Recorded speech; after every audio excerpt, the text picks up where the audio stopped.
Assalamualaikum warahmatullahi wabarakatuh. Hai, apa kabar semuanya? Semoga semuanya dalam keadaan sehat walafiat. Oke, aku ucapin makasih banyak banget buat kalian yang udah mampir ke channel aku. Nah, buat kalian yang baru mampir, jangan lupa tekan tombol subscribe dulu ya. Terima kasih. Sesuai dengan janji aku di video yang kemarin, aku bakalan sharing kisah VBAC ku mulai dari kontrol sampai dengan melahirkan. Oke, tanpa berlama-lama lagi, langsung saja kita ke videonya. Di video aku sebelumnya, aku udah berbagi tips sukses melahirkan normal setelah operasi sesar atau tips sukses VBAC. Jadi, kalian yang belum simak, kalian bisa cari video aku yang judul sukses VBAC tersebut ya. Nah, sekarang giliran aku sharing saja ya tentang pengalaman aku sukses VBAC. Oke mams, aku bakalan ceritain tentang kisah aku sukses VBAC dari mulai kelahiran anak pertama aku secara operasi sesar, kemudian berlanjut dengan anak kedua aku yang sukses VBAC. Tapi sebelumnya aku mau minta maaf dulu ya, soalnya aku bikin video ini berisik banget. Soalnya anak-anak aku juga lagi pada main dan rumah aku pinggir jalan, jadi banyak suara kendaraan. Oke, kelahiran pertama aku operasi sesar, diagnosanya adalah karena panggul sempit. Kenapa panggul sempit? Saya juga nggak tahu kenapa dokter mengatakan panggul saya sempit. Soalnya saya tidak melakukan pemeriksaan kayak diukur-ukur gitu, atau saya juga nggak tahu apakah panggul sempit itu bisa dilihat dari USG. Mungkin bisa dilihat dari USG ya. Nah, dokter pertama itu bilang kalau bayi saya itu beratnya 4 kilo. Padahal setelah melahirkan anak saya itu beratnya hanya 3,4. Mungkin lebih tepatnya kepala anak saya yang pertama itu ukurannya lebih besar daripada tulang panggul aku. Jadi dia tidak masuk. Begitu ceritanya ya mams ya.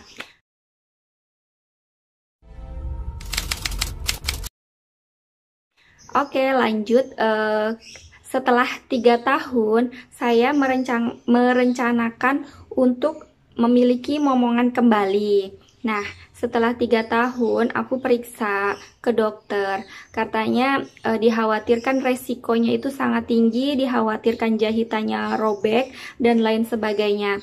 Sampai dokter yang kedua pun berkata demikian. Dan akhirnya pada usia kandungan aku 4 bulan, aku mengeluh kayak kontraksi gitu, mams. Jadi mules-mules gitu. Jadi mau nggak mau aku harus kontrol. Nah, kebetulan dokter yang biasa aku periksa itu dokternya sedang cuti. Jadi aku harus tetap periksa ke dokter siapapun itu. Nah, kebetulan pas diperiksa katanya aku kecapean. Iseng-iseng aku nanya, dokter, saya bisa nggak sih melahirkan normal? Terus dokternya bilang, memang tadinya diagnosanya apa, Bu? Terus saya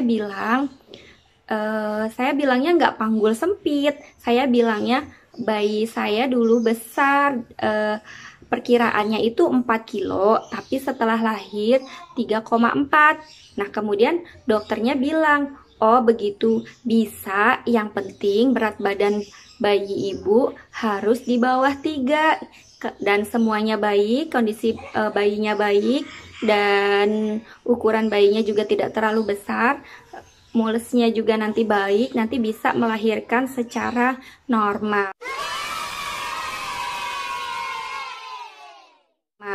Nah, dari situ saya selalu berusaha mengontrol kandungan aku agar umur berat badan janinnya itu tidak terlalu besar, tapi tidak terlalu kecil juga. Takutnya nanti malah jadi bayi baru lahir rendah, itu juga beresiko buat anak aku. Setiap bulan aku kontrol, yang pertama aku tanyain selalu satu, berat badan bayi. Kedua, ada lilitan tali pusar atau enggak. 3, kondisi ketubannya, cukup atau enggak. Yang keempat, posisi bayinya, kepalanya apakah di bawah atau melintang atau gimana. Nah, 4 hal tersebut selalu saya tanyakan pada saat USG. Nah, buat kalian juga moms, kalian juga harus rajin tanya-tanya dengan dokternya tentang posisi bayinya ya moms ya. Di usia kehamilan saya 35 minggu, saya mulai rajin jalan-jalan pagi, saya mulai rajin senam hamil, terus posisi kupu-kupu, itu juga bisa membantu menurunkan kepala bayi ke tulang panggul. Nah, setelah usia kandungan saya umur 38 minggu menuju ke 39 minggu, itu ada pagi tuh rasa mules.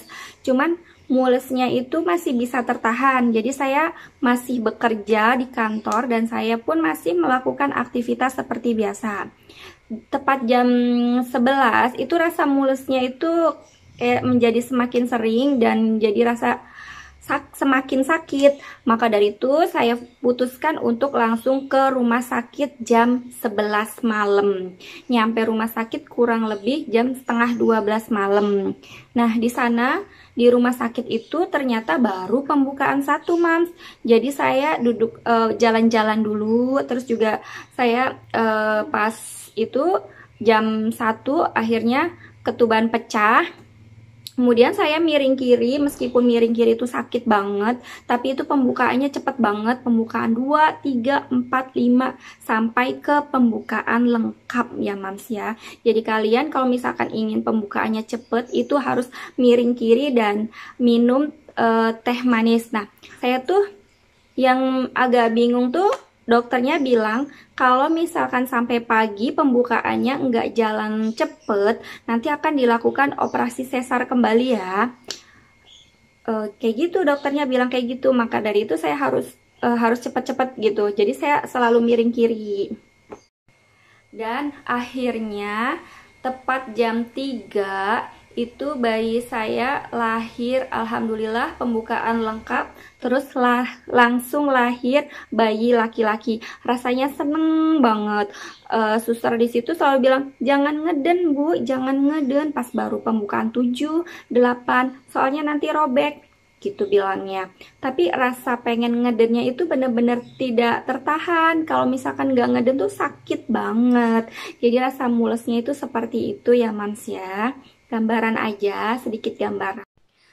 Oke moms, ini anak pertama aku yang melahirkan secara sesar. Mohon maaf karena dia lagi ngalem, jadi mau dipangku ya moms ya. Kalau adeknya lagi tidur, jadi dia bisa bermanja-manja. Ntar lagi mau ulang tahun ya kak ya. Oke, kita lanjut saja videonya ya.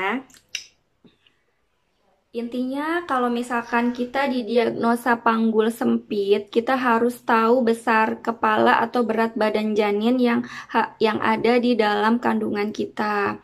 Jadi kita harus pintar-pintar mengontrol berat badan janinnya.